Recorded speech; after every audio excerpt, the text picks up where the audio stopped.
Bismillahirrahmanirrahim. Assalamualaikum warahmatullahi wabarakatuh. Bismillah walhamdulillah. Ala habibina Rasulillah Sayyidina Muhammad ibn Abdillah wa ala alihi wa sahbihi wa man wala wa la hawla wa la quwwata illa billah. Rabbi shrah li sadri wa yassir li amri wahlul 'uqdatam min lisani yafqahu qawli wasaddid bihi lisani wahdi qalbi bijahin nabi wa sahbihi wal ali. Subhanallah walhamdulillah wa la ilaha illallah wallahu akbar adada kulli harfin kutiba wa yuktab abadal abidin dahrat dahirin amma ba'du. Allahumma anfa'na bima 'allamtana wa 'allimna bima yanfa'una. Allahumma zidna ilma warzuqna fahma wa atina al-hikmah. Allahumma inna nas'aluka ilman nafi'a wa rizqan wasi'a wa amalan mutaqabbala wa dhanban maghfura. Allahumma a'inna ala dhikrika wa syukrika husni ibadatika wa husni muamalatika. Allahumma arzuqna at-taubah qabla al-maut wa syahada 'inda al-maut wal jannata ba'da al-maut walhamdulillahi rabbil alamin. Kami cintai, kami muliakan para hadirin jamaah Masjid Agung Al-Falah yang insyaallah dimuliakan oleh Allah Subhanahu wa taala, khususnya para sesepuh, para dewan masjid, para orang tua kami, para tokoh masyarakat, tokoh agama yang tidak bisa disebutkan namanya satu persatu, dan juga ibu-ibu yang di belakang maupun yang mendengarkan suara ini dimanapun Anda berada, para pendengar radioku, para pemirsa yang insyaallah sama-sama mendapatkan kemuliaan dari Gusti Allah Subhanahu wa taala.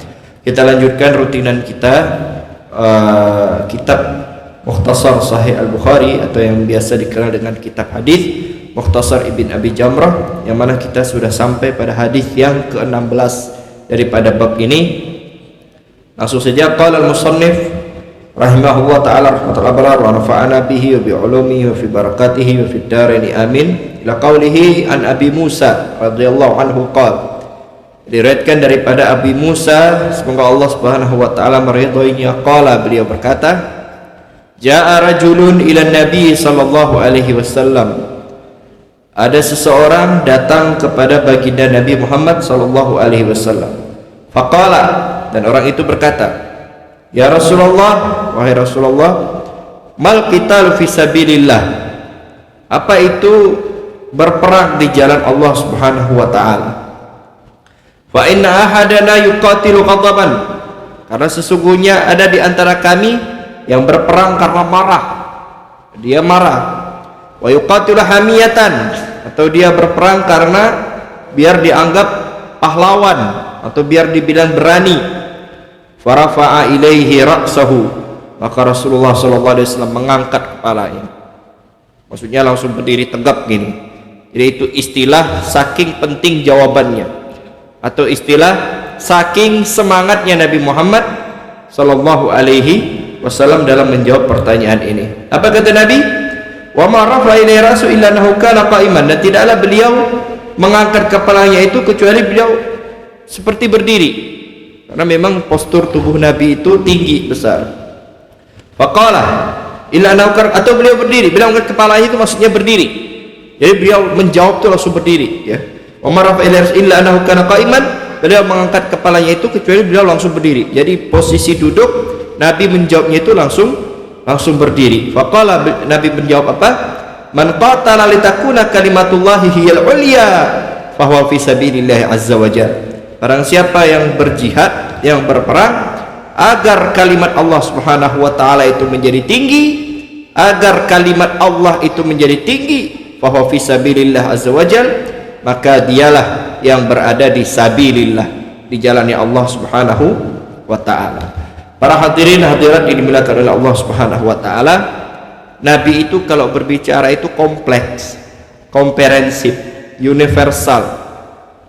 Nggak mungkin Nabi itu berbicara itu sama seperti otak kita. Kalau otak kita mikirnya ini hadis tentang jihad, akhirnya keluar dari Masjid Agung Al-Falah ini jihad semua kita ini.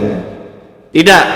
Jadi Nabi itu luar biasa, manusia yang paling cerdas ya Nabi Muhammad Sallallahu Alaihi Wasallam. Memang secara tekstualis hadis ini mengarah kepada untuk jihad, berjuang jalan Allah. Tetapi di dalam Islam pun tidak, jihad itu tidak asal-asalan. Jangan pula nanti balik dari pengajian ini langsung teror-teror itu kan, tidak ada itu.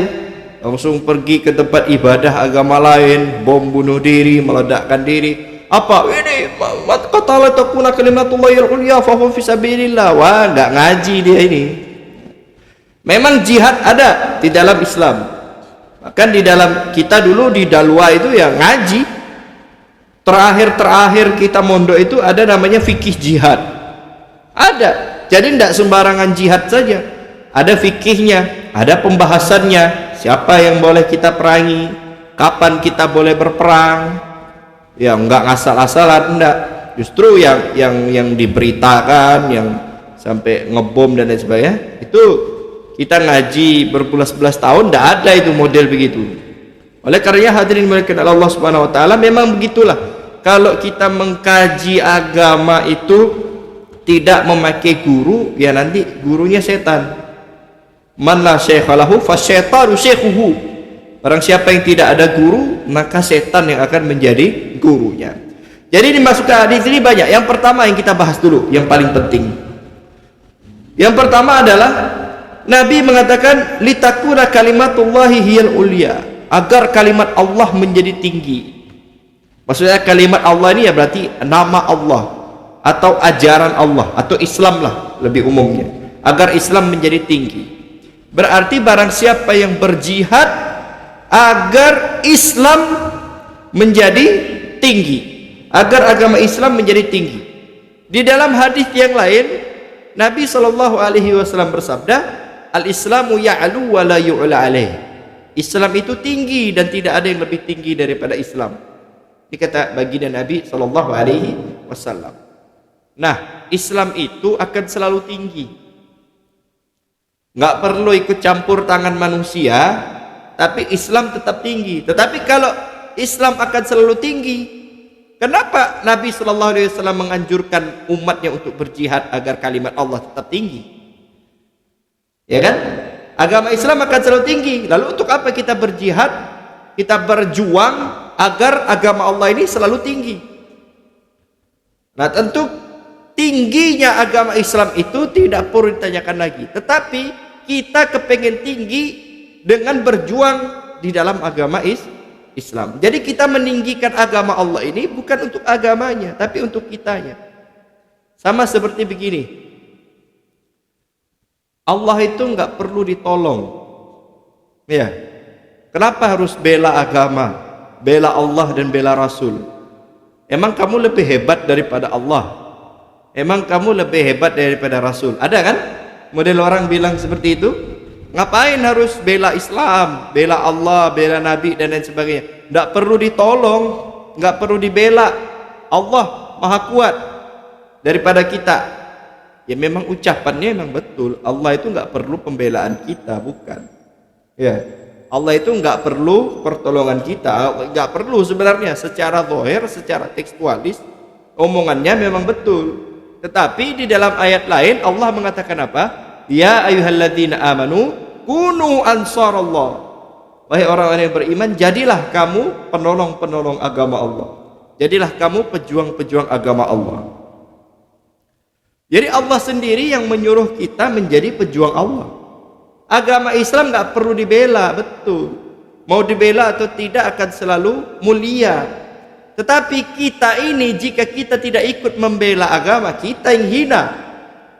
Tetapi jika kita ikut bela, kita akan mulia. Maksudnya begitu. Sama dengan hadis ini. Al-Islamu ya'lu wa la yu'la alaih.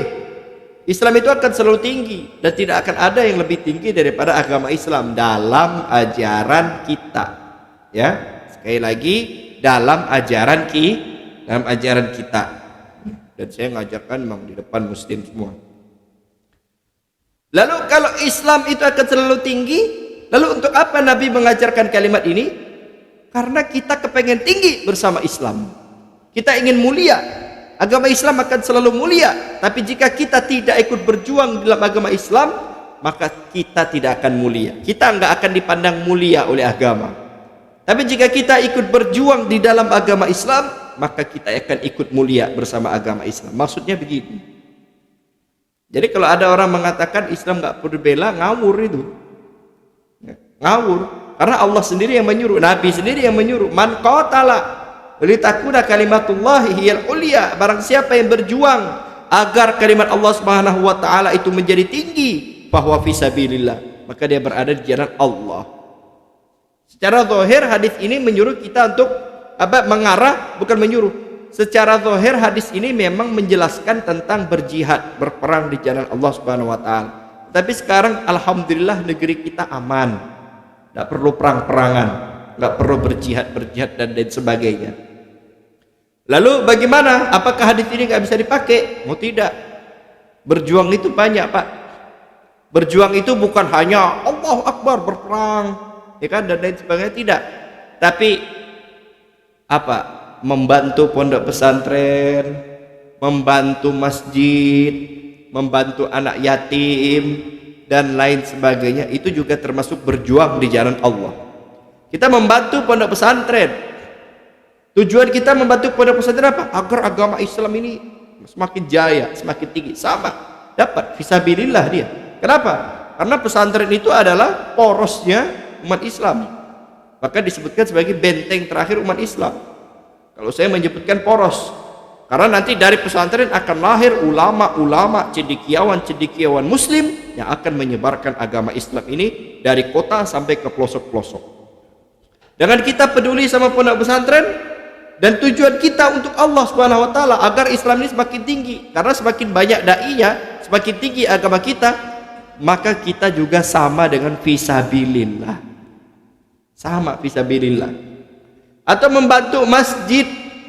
Ini masjid sumber umat Islam, benteng umat Islam, markas umat Islam. Di sini tempat ibadah, di sini tempat kita ngaji, di sini kita tempat iktikaf. Bayangkan, Mbak, duduk aja kita dapat pahala di masjid, kan?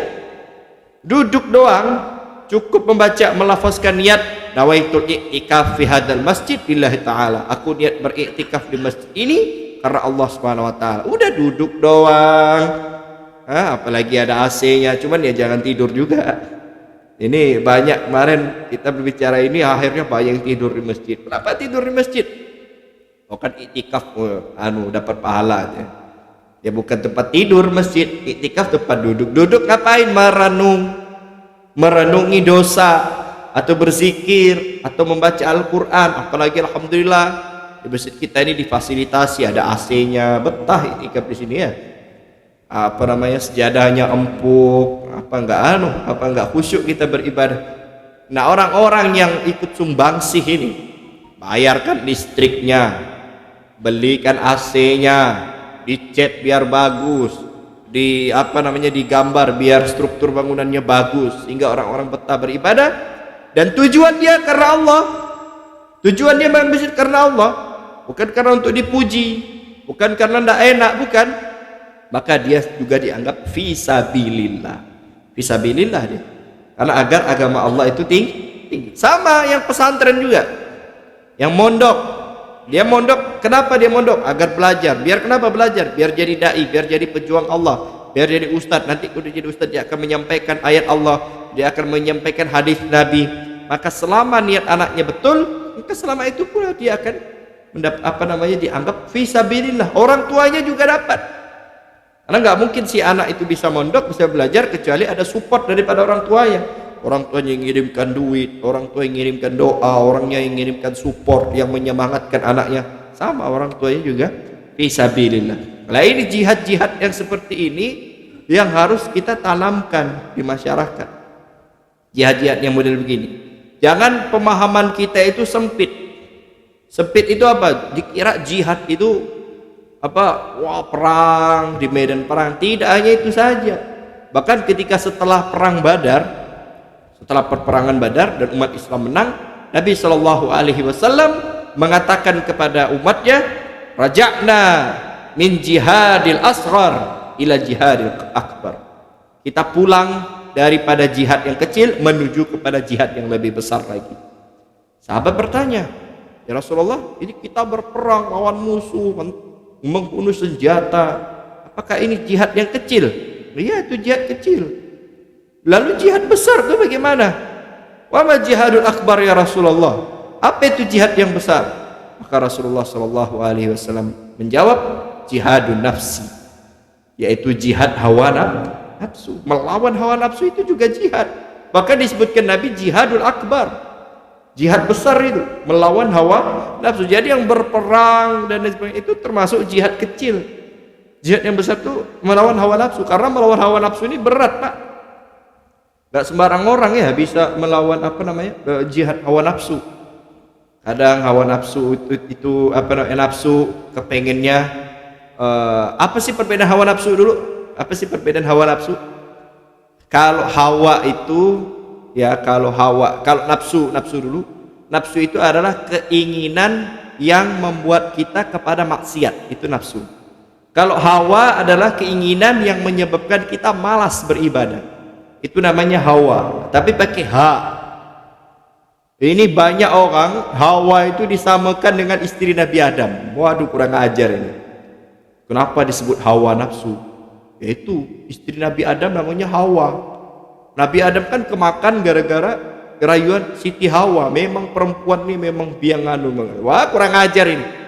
Istri Nabi dijadikan biang masalah, kata dia. Kalau istri Nabi Adam itu Hawa pakai ha Hawa. Double tasdid, pokoknya ditasdidkan Hawa. Tapi kalau hawa nafsu pakai ha, hawa nafsu. Kalau istri Nabi Adam Hawa pakai ha. Jadi hati-hati, jangan disamakan. Kurang ajar betul istri Nabi dia. Itu kalau hawa itu keinginan yang menyebabkan kita malas beribadah. Subuh malas, bangun malam malas. Sholat duha malas, apalagi baca Qur'annya malas, zikir dan sholawatnya malas. Itu namanya hawa.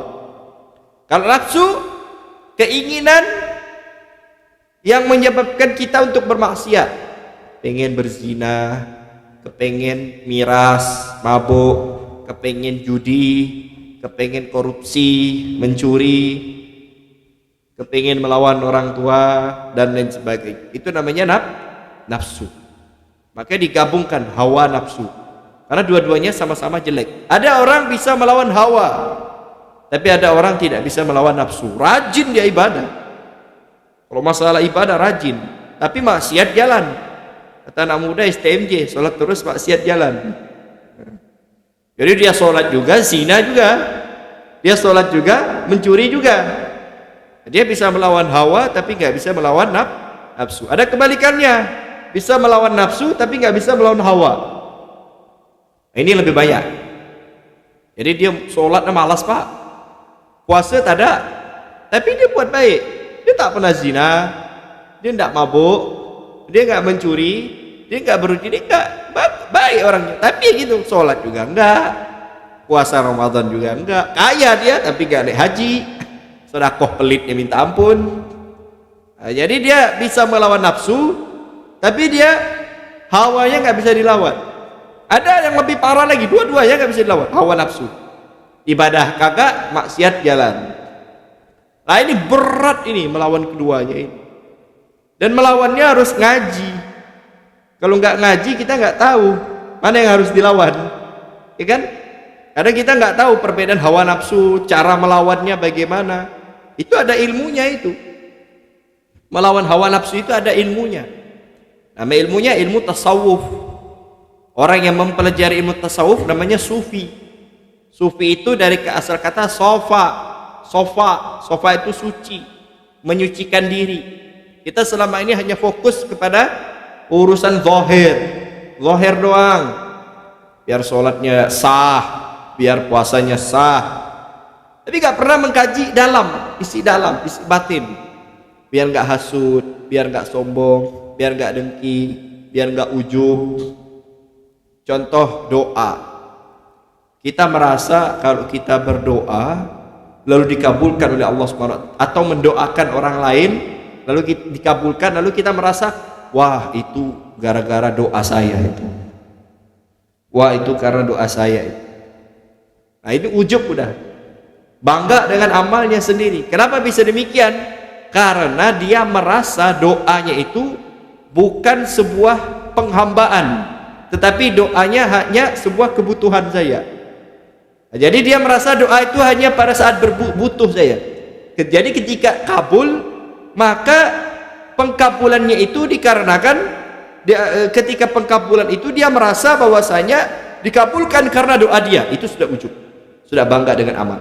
Tapi kalau dia merasa doa itu adalah penghambaan, jadi dia berdoa karena dia beribadah, karena doa itu adalah ibadah. Dia berdoa bukan karena butuh, bukan ketika saat butuh. Dia berdoa karena memang butuh Allah. Jadi mau dikabulkan tidak dikabulkan biasa saja. Nah, ini kan perlu ngaji nih. Caranya, oh ternyata caranya begitu. Biar enggak Sholat itu jangan dianggap kewajiban, tapi dianggap kita itu butuh Allah Subhanahu wa taala. Karena kalau kita anggap sholat sudah kewajiban, begitu selesai sholat kita merasa puas. Masa saya alhamdulillah lepas kewajiban, tak berdosa. Akhirnya merasa begitu melihat orang lain enggak sholat, kita merasa lebih baik daripada orang tersebut. Berarti kita sombong dengan amal kita sendiri, sama seperti iblis. Nah, ini kan perlu ngaji nih cara melawannya ini. Nah, kok ada sebagian orang yang ngomong kalau orang belajar tasawuf itu dibilang musyrik, itu gimana itu? Sufi kata dia. Sesat ini. Sufi sesat. Sufi itu belajar cara membersihkan hati. Ya, belajar sombong, ciri-ciri sombong bagaimana, akibat sombong bagaimana, obatnya bagaimana. Obatnya kalau dosisnya rendah begini, kalau dosis sombongnya tinggi begini. Itu juga jihad itu. Itu jihad melawan haram, itu jihadul akbar. Itu jihad yang paling besar itu. Maka perlu pelatihan agar kita bisa melawan hawa nafsu itu. Jadi untuk masalah jihad ini dalam hadis ini, bahwasanya memang yang penting niatnya karena Allah, ya. Jadi kalau niatnya itu karena dia marah, kecuali marah karena agamanya, itu sama dengan fisabilillah. Tapi kalau marah karena dirinya diejek, marah. Agama diejek, Allah Maha Pengampun lagi Maha Penyayang. Kebalik ini. Ya, di dalam Maulid Diba itu kan disebutkan, Maulid Diba, Syekh Abdurrahman Diba ibn apa? In udhiya ya'fu wa la yu'aqib. Nabi itu jika beliau itu jika beliau itu diganggu, ya'fu wa la yu'aqib, beliau akan memaafkan, tapi beliau enggak balas. Itu kalau urusan pribadi. Tapi lanjutannya apa? Wa idza dhuyya haqqullah. Tetapi jika yang diremehkan adalah agama Allah, lam yakum ahadun li ghadabi. Tidak ada seseorang pun yang bisa memadamkan amarah Nabi sallallahu alaihi wasallam. Itu Nabi. Kalau urusan pribadi Nabi maafkan, tapi kalau urusan agama Allah, oh sangat memerah. Sangat merah wajah Nabi sallallahu alaihi wasallam. Orang zaman sekarang tak ada. Terbalik dia. Agama dihina diam, diri dihina ngamuk-ngamuk. Kurang ajar ini, belum tahu aku ini ya. Ini terbalik ini. Lah kok bisa gitu orang itu? Enggak ngaji ya, enggak ngaji atau enggak pernah hadir maulid. Itu kan di Maulid Diba itu disebutkan. Karya Syekh Abdurrahman Dibai. Berzanji. Di Berzanji ada. Kata-kata orang Pontianak, apalagi orang-orang kampung bacanya berzanji. Ini bulan Maulid nih, banyak baca berzanji. Di situ disebutkan. Nah, jadi kalau niatnya karena Allah Subhanahu wa taala, selain Allah, berjihad selain Allah, atau biar dibilang pemberani, maka dia enggak dianggap jihad. Makanya mati syahid itu ada 3. Yang pertama, syahid dunia akhirat. Syahid dunia akhirat. Jadi di dunia dia dianggap syahid, di akhirat dia juga dianggap syahid. Siapa itu? Yaitu orang-orang yang meninggal ketika berjuang di jalan Allah Subhanahu wa taala. Ketika berperang, maka dia meninggal. Maka di dunia dia dianggap syahid. Gak boleh dimandikan, gak boleh disolatkan, cukup dikafani, pakai bajunya itu lalu dikuburkan. Di akhirat dia juga dianggap syahid. Jadi dia langsung masuk surga tanpa hisab. Atau kata orang Melayu, masuk surga bulat-bulat. Ya. Yang kedua, syahid akhirat. Syahid akhirat itu di dunia dia nggak dianggap syahid di dunia, jadi tetap dimandikan, tetap disolatkan, tapi dia di akhirat dianggap syahid, diampuni dosanya dan dimasukkan ke dalam surganya Allah. Siapa? Meninggal tenggelam, meninggal kebakaran, meninggal melahirkan, meninggal karena membela hartanya, dirampok atau dibegal, dibunuh, meninggal, dan dia melawan karena ini harta dia, meninggal. Dia meninggal syahid akhirat. Jadi jangan besok kalau dirampok, tak mau aku. Boleh ngelawan, boleh. Meninggal syahid akhirat. Tapi jangan pula habis ini minta mati tenggelam, mati terbakar. Kenapa? Syahid akhirat Pak Ustaz. Tidak boleh. Nabi aja berdoa, Allahumma inni a'udzubika minal hariqi wal ghariqi. Nabi aja berdoa, ya Allah, aku berlindung kepadamu dari mati tenggelam dan mati terbakar. Mati itu sama rasanya, cuman kan tak enak mati tenggelam, sakit kan, dengarnya aja tidak enak. Mati terbakar, sebenarnya mau mati tenggelam, mati terbakar, mati kena lindas kontainer, mati ditembak, mati digantung, mati disembelih, sama mati di atas tempat tidur, mati di atas WC, lagi jalan mati, lagi minum kopi mati, rasanya sama Pak, sama. Cuman kan kalau kedengarannya kalau mati disembelih, serem ya. Nabi aja tahu, tapi Nabi tetap berdoa, Allahumma inni a'udzubika minal hariqi wal ghariqi. Ya Allah, aku berlindung kepadamu dari mati tenggelam dan mati terbakar. Nabi aja berlindung, ya kita juga begitu berlindung, walaupun rasa mati itu sama. Bagaimana rasa mati itu Habib? Nah, kalau kata Nabi Idris, seperti kambing dikuliti hidup-hidup, kata Nabi Idris alaihissalam. Kalau kata Nabi Musa, seperti burung yang digoreng hidup-hidup. Nah, ini kurang berasa sih, mengerikan, cuman kurang berasa. Kalau Nabi Muhammad, kita tanya Nabi Muhammad bagaimana rasanya? Seperti ditusuk 70 pedang. Itu rasa sakaratul maut. Kita kena silet aja sakit Pak ya, kena silet, kena paku, ketok, kena tangan sakit ya. Apalagi ditusuk 70 pedang. Bahkan Nabi SAW pernah suatu hari ditanya juga, bagaimana rasa sakaratul maut? Beliau menjawab, seperti kuku jempol yang dicabut hidup-hidup. Jadi kuku jempol bapak langsung tarik. Nah, kurang lebih begitulah rasa sakaratul maut. Itu bagi orang mukmin. Kalau orang munafik tidak tahu lah bagaimana itu. Sakit kan? Kita sakit gigi satu aja, Allahu Akbar. Satu sakit gigi. Nah, ini sakaratul maut jangan ke satu, seluruh badan sakit semua. Kita sakit kepala aja sakit kan?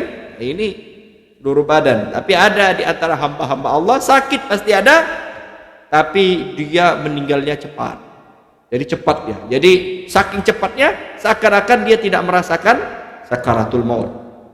Nah, tapi ada di antara hamba-hamba Allah yang dimainkan sama malaikat. Diulang-ulang. Sakit jadi ya. Jadi lama, harusnya semenit 2 menit meninggal jadi 10 menit, 15 menit, setengah jam dan lain sebagainya. Mungkin karena ada dosa-dosa dia di dunia yang belum dimaafkan, seperti dosa kepada orang tua. Ini tentang jihad di jalan Allah Subhanahu wa taala. Jadi harus niatnya itu diluruskan karena Allah Subhanahu wa taala. Sudah isya atau belum? 2 menit lagi. Cukup insyaallah ya. Jadi intinya, konklusinya Bapak Ibu sekalian, karena kalau tanya jawab ini tidak cukup kayaknya nih. Saya ringkas bahwasanya segala amal ibadah itu jika diniatkan karena Allah Subhanahu wa taala, maka kita akan mendapatkan faedah yang luar biasa di dunia maupun di akhirat. Di dunia akan Allah Subhanahu wa taala sejahterakan hidupnya, akan Allah makmurkan hidupnya, Allah kabulkan hajatnya. Di akhirat dia akan mendapatkan pahala yang berlimpah, akan mendapatkan ridho dari Allah Subhanahu wa taala. Apapun itu, baik itu sholatnya, sedekahnya, semuanya lah, belajarnya, jihadnya, harus lurus karena Allah Subhanahu wa taala. Tapi kalau misalkan dia itu beribadah bukan karena Allah Subhanahu wa taala, maka dia akan rugi serugi-ruginya. Di dunia dia enggak mendapatkan janji ibadah tersebut, di akhirat dia tidak mendapatkan pahala dan ridho Allah Subhanahu wa taala. Tentu untuk mengetahui ibadah ini ikhlas atau tidak, ibadah ini karena Allah atau tidak, harus ngaji. Enggak bisa harus Allah modal niat doang. Usolli fardal isya arba'a raka'atin mustaqbil kiblati adaan ma'mun lillahi ta'ala, karena Allah Subhanahu wa taala. Enggak bisa hanya modal ngomongan, enggak bisa. Kadang kalau ngomong karena Allah Subhanahu wa taala tapi hatinya bukan karena Allah, enggak dianggap. Karena innallaha la yanzuru ila suwarikum wala ila ajsamikum walakin yanzuru ila qulubikum wa amalikum. Allah itu melihat pada hati kita dan Allah melihat kepada amal-amal kita. Mudah-mudahan Allah Subhanahu wa taala jadikan kita orang-orang ikhlas karena Allah. Mudah-mudahan Allah Subhanahu wa taala mudahkan kita untuk melawan jihad hawa nafsu. Mudah-mudahan Allah Subhanahu wa taala wafatkan kita dalam keadaan husnul khatimah. Amin ya rabbal alamin. Bapak Ibu yang diberkahi Allah Subhanahu wa taala, ini saja yang bisa kami sampaikan. Semoga bermanfaat dan bisa diamalkan. Mohon maaf apabila ada kekeliruan atau kesalahan. Benar dari Allah Subhanahu wa taala, salah di diri saya sendiri. Walafu minkum. Dan ya wa iyyakum. Wassalamualaikum warahmatullahi wabarakatuh.